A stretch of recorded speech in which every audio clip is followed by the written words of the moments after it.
Today's session centers around supplementary aids and services.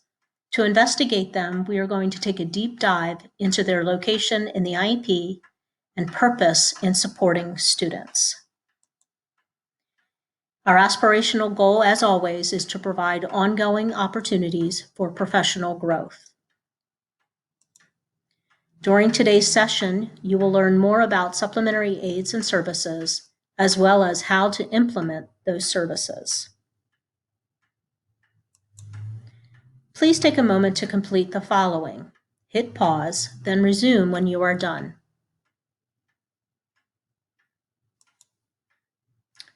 What does supplementary aids and services mean?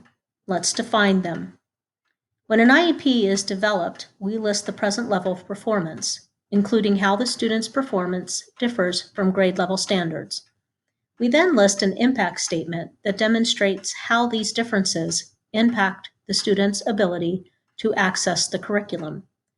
Supplementary aids and services are the things we do to level the playing field for the student to gain equal access to the extent possible for a given student. So where are they?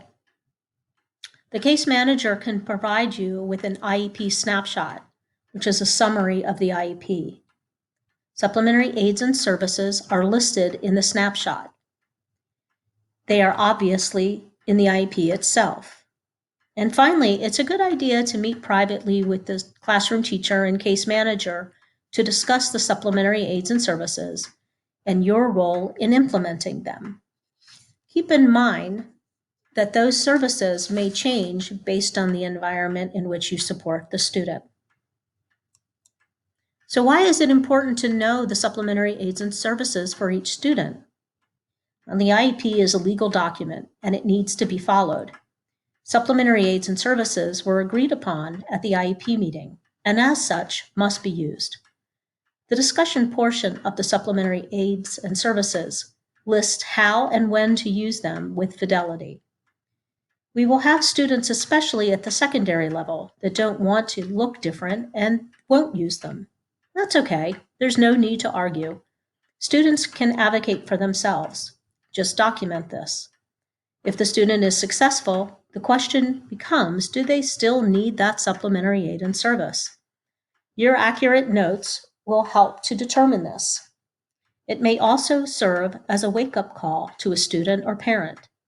If the student is not accessing the supplementary aids and services and not doing well in class, it opens the door to honest dialogue with a student who may need to come to grips with barriers to his or her learning.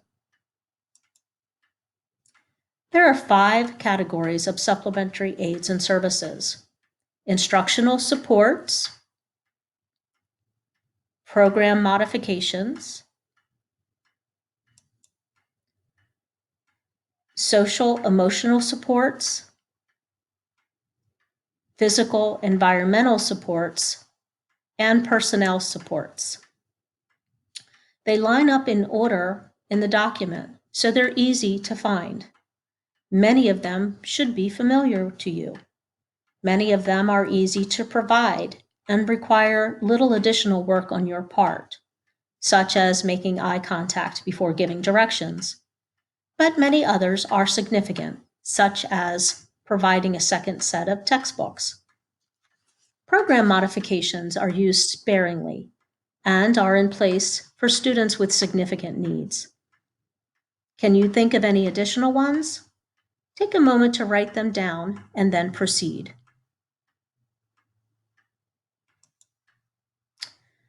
Here are a few examples of the services as outlined in the IEP.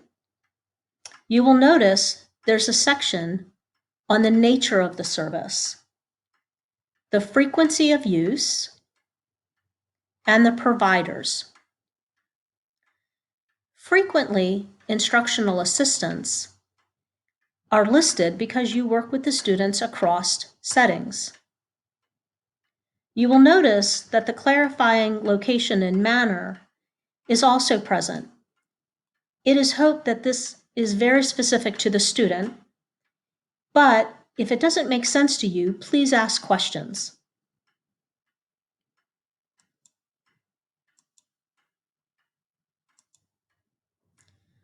All right, now try again.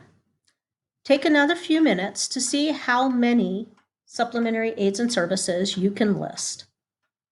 Keep in mind, one of your responsibilities is to advocate for your students. If you see an area of need, talk to the case manager to see what additional supports can be put into place to support that student. Ensure that you think about ways to also increase their independence. Now, a final thought. Read this slide to yourself. Supplementary aids and services do not take the place of instruction and should not interfere with the student's ability to complete their own work independently. They're tools we hand to them and we hand to you so that they may find ways to be successful in the classroom. We do not want to put students in a position where we are doing the work for them. Thank you for your time.